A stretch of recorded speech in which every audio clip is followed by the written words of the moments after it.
got the rack sitting up there.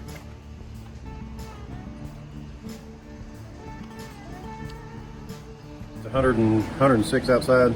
That little air conditioner is not keeping up. And I really like that I didn't pay $2,000 for it. Hey y'all, it's Brandon. Back at the roof rack build again. I bought a Harbor Freight sandblaster. I borrowed one years ago when I was redoing the axle underneath the Suburban.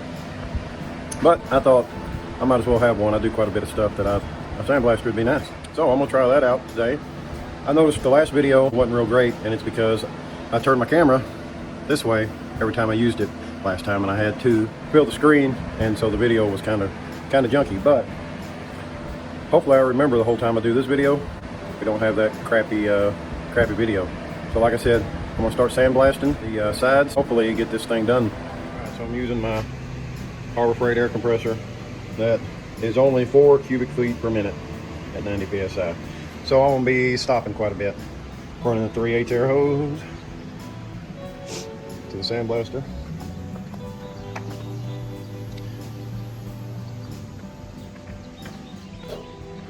But I gave it a little shot and it's not terrible.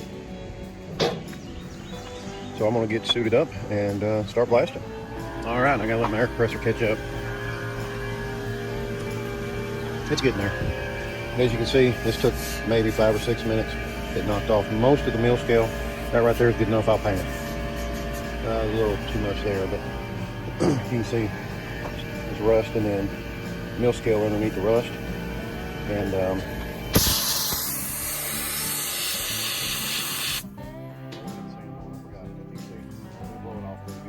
only have 1 bag of abrasive sand. That's all farm store head, local farm store head. So hopefully I can sift this all-purpose sand and use it. It's pretty fine. And I got a few bags of that for my aquariums. So that works real good in aquariums. So hopefully I can sift it, take the bigger sand, use it in the aquarium, and use the finer part of it in the sandblaster. So I got quite a bit to do. I may just use my DA on the tubes. But these larger pieces here, I wanted to sandblast it. It'd just be a lot easier to sandblast it than use the DA on it. And the mill scale is so hard to get off that, man, I was really hoping the abrasive and I was really hoping they had some sharper abrasive than the mill Black Diamond abrasives. It's mill slag. It was the only bag they had of anything. It didn't have any crushed glass. You can see it's pretty fine particles. So I really wanted something a little more gritty, but they didn't have it. And the tip of the sandblaster is only 1/8 inch.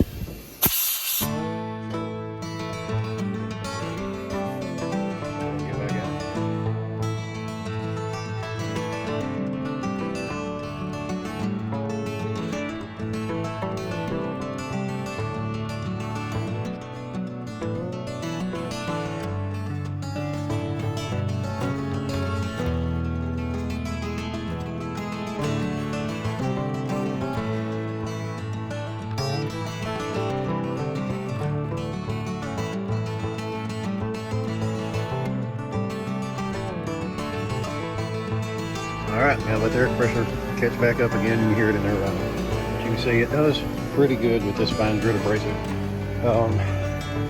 It's roughed up the mill scale pretty good. You know, places where I've ground, it looks really good.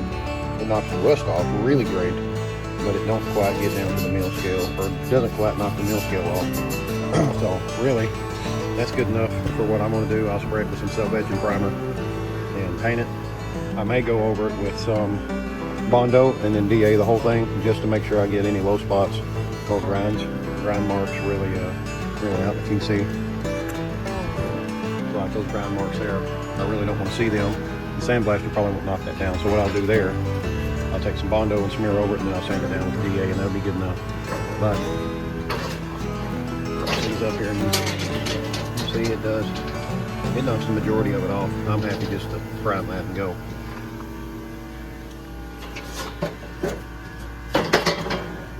Just that little section left on this side. All right, so that was about an hour's worth of blasting. You see I didn't get all the mill scale off, but I got most of it off. And I think I probably still have maybe a quarter of a bag of sand in there still. So it didn't use near as much as I thought. I may go over it again and just knock most of the real dark mill scale off, like right here. It didn't use near as much sand as I thought it was going to. All right, well, just as I started sandblasting the crossbars, I run out of sand. So it looks like I can get about an hour and a half worth of blasting with 50 pounds of abrasive. So that's really pretty good. So that thing will hold 110 pounds, it says. A little over 3 hours worth of blasting with 110 pounds. So that's really not bad. And that was with the air compressor set on 75. So I'm gonna break out the DA, wherever it's at, and sand some crossbars. I got some 80 grit.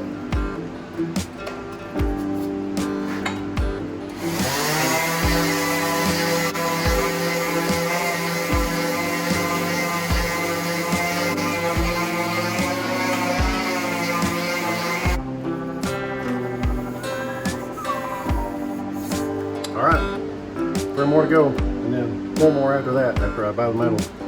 So I just now got back to working on the mounts. So here's the steel mount that I'll weld to the sides of the rack. But here is the factory isolator. You see I had to trim it down some. There was some nipples that stuck up that locked into the mounts themselves. Something like that. So I had those little nipples that stuck up. So I ground those off. So this is the front. And you can see, hopefully that's the right one. You can see how the original rack fits in the isolator. One thing I like about the factory isolator is it's got a groove to allow water to drain. So I'm going to use the factory isolator, and then I'll be able to put my mount on the factory isolator. So let's see here. I don't know if you can see it or not. Nope. Should have got one of these a long time ago. So I got all of my center. I got all of my mounts done. You see these here are the ones that go in the center. So there's 2 on each side. And then I got 2 rears, 2 fronts. That's the rear back there. So when you see that they fit down in their isolators, whatever you call it, they fit down in there pretty good. So next is to bolt all these up to the truck. I got 1 rib nut in the Suburban that I twisted, so I'm gonna have to cut it out, but I bought a Harbor Freight rib nut tool. It seems to be pretty good. It has plenty of rib nuts on it. I may actually put a couple more mounts on the Suburban. I may put one closer to the front, because right now one of the mounts is going to be right about here. One of the mounts is going to be about right here. So I may try to put another rib nut somewhere in this area and another bracket. So that'll give me 4, that'd give me 5 mounts on each side. That may be worthwhile looking into. So I got everything sanded today. I got the mounts made, they're sanded, ready to go. And these crossbars, the 4 crossbars, I got them sanded, ready to go. So now is to put the mounts, bolt them to the Suburban, sit the rack up there, get some measurements, and start cutting up another piece of strap to weld them on. I think I may angle the pieces up a little bit and raise the Suburban up just a little bit, as it is right now with this rack sitting flush. If this one sits flush on the Suburban, I will no longer be able to go through my garage door. Or if I do, I'll have to flatten the tires to go in the garage door. Right now it's real close, When I put this 2.5 or 3 inch piece of metal on top of it, it's not going. All right, well, that's it from that. So that's it from that. I am going to bed, got church in the morning, and I'll work on this Monday. All right, I got the rack sitting up there, getting ready to make my mounts. It's gonna give me an idea of what it looks like.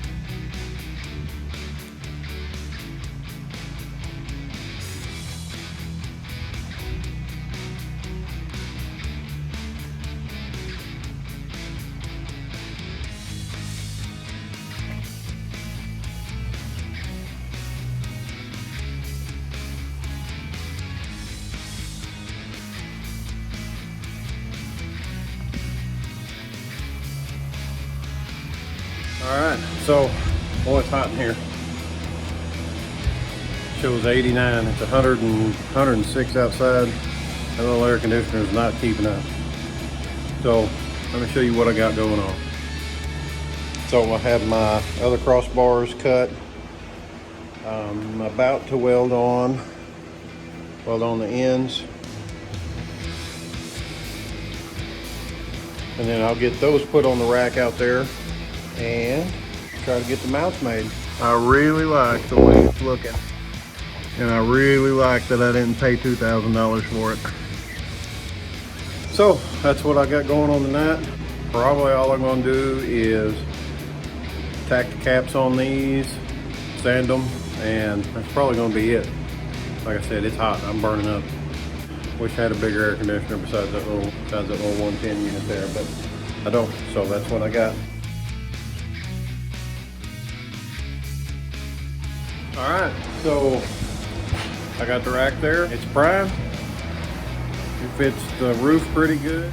So in the next episode, I will be making the mounts between the roof and the rack.